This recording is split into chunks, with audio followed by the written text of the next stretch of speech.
essa vontade pela verdade. Vocês têm vontade de encontrar a verdade? O sentido da vida? O que estamos fazendo aqui? O que é vida, morte? Tem sentido essa existência?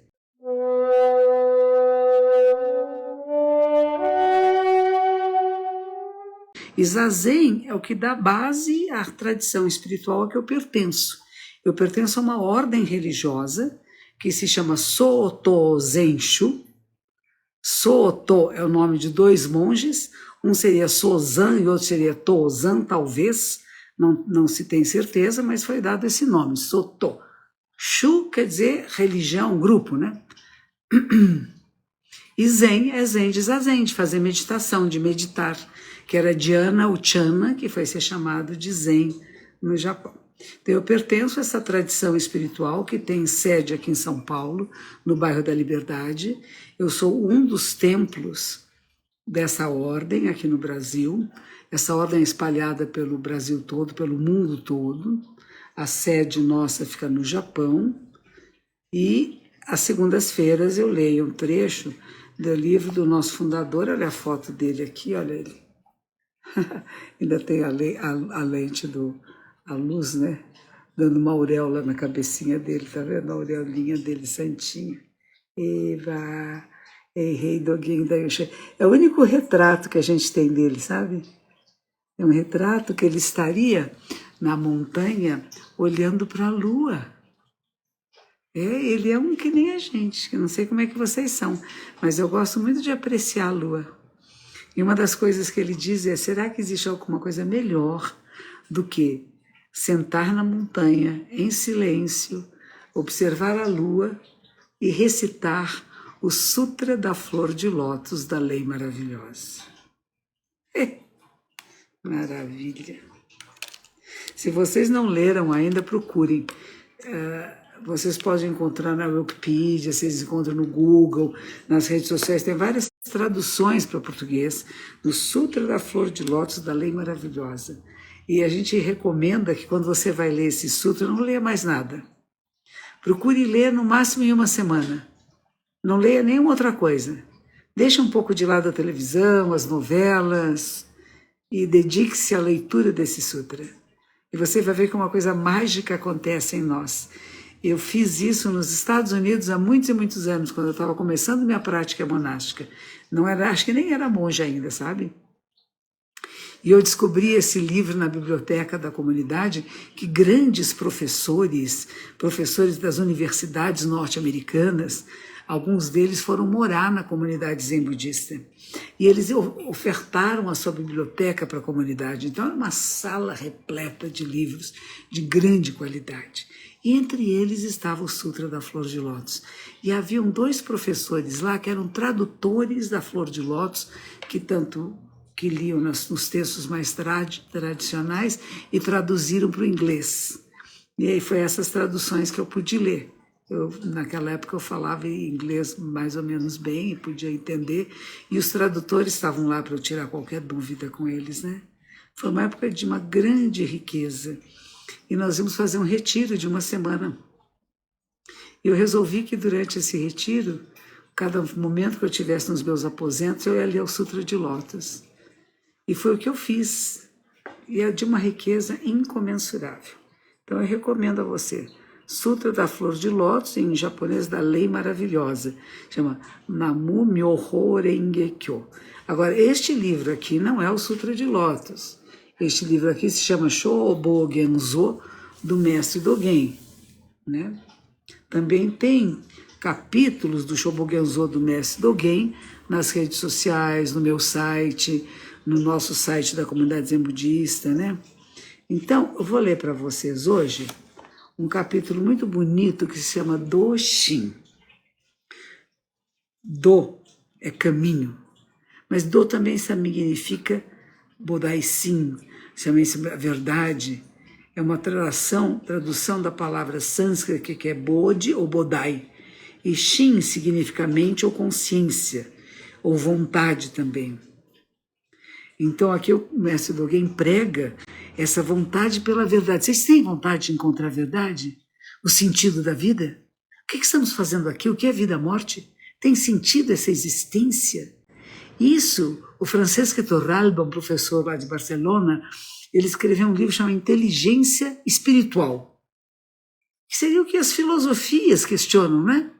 Mas isso é uma coisa que está em todo ser humano, porque a gente pode ter uma tendência, uma inteligência matemática, uma inteligência para as artes, para a literatura, para a poesia, né? Como Alan Dias Castro tem, né? Poesias maravilhosas e filosóficas, né? Cada um de nós pode desenvolver alguma área do conhecimento e uma forma de inteligência. E ele insiste que a inteligência espiritual é comum a toda a espécie humana, que existem momentos na vida que a gente se questiona sobre a existência, o propósito. E é importante isso, porque é desenvolver esta capacidade de inteligência. Muito bem. Então vamos lá. Ele diz assim que os ensinamentos desses capítulos são concretos e diretos. E que provavelmente Dogen Sama falou isso para pessoas leigas. A devoção a Buda, Dharma e Sangha, ao fazer imagens budistas e praticar zazen. Então parece que ele estava instigando as pessoas, né? Vão praticar, vão. É muito legal.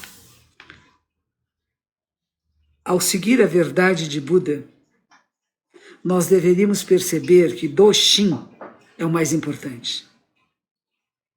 As pessoas que sabem que Do-Shin são poucas, são raras as pessoas que reconhecem e sabem o que é Do-Shin. Que, de novo, essa vontade de encontrar a verdade, né? Essa procura pelo verdadeiro. E nós deveríamos inquirir para pessoas que conhecem com clareza. Entre as pessoas do mundo, existem aquelas que dizem que têm Do-Shin, que encontraram o Do-Shin, né? Mas aquelas que realmente encontraram são poucas. E algumas que não têm nenhum Do-Shin.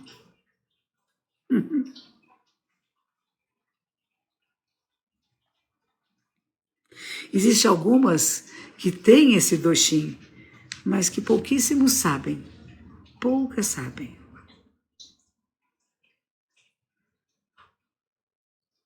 Por isso é difícil de conhecer a sua existência e não existência. Porque, pela maior parte, nós não acreditamos e não ouvimos as palavras das pessoas, que são estúpidas e más.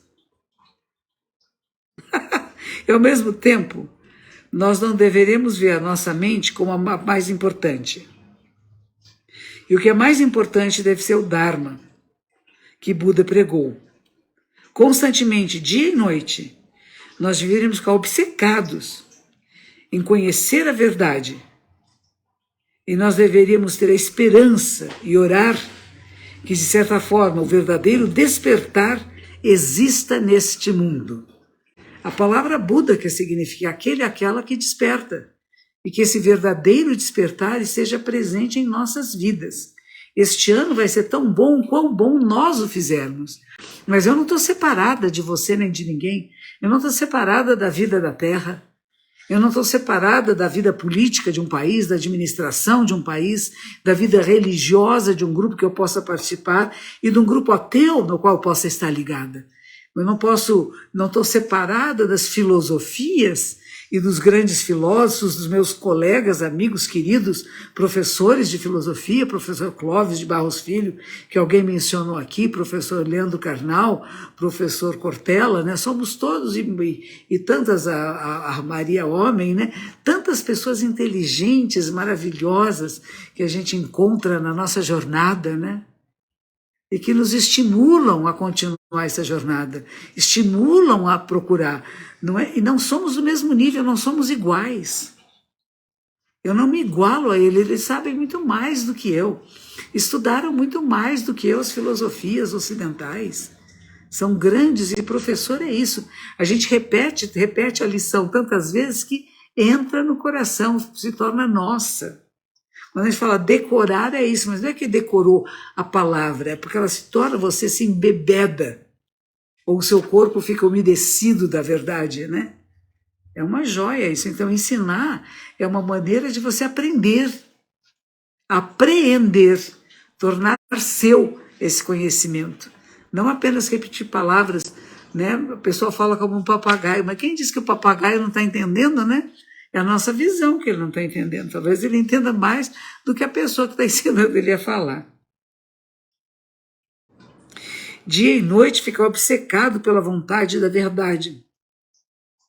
E devemos ter esperança e orar que essa mente desperta exista neste mundo. Numa época degenerada, quase ninguém tem uma vontade genuína pela verdade.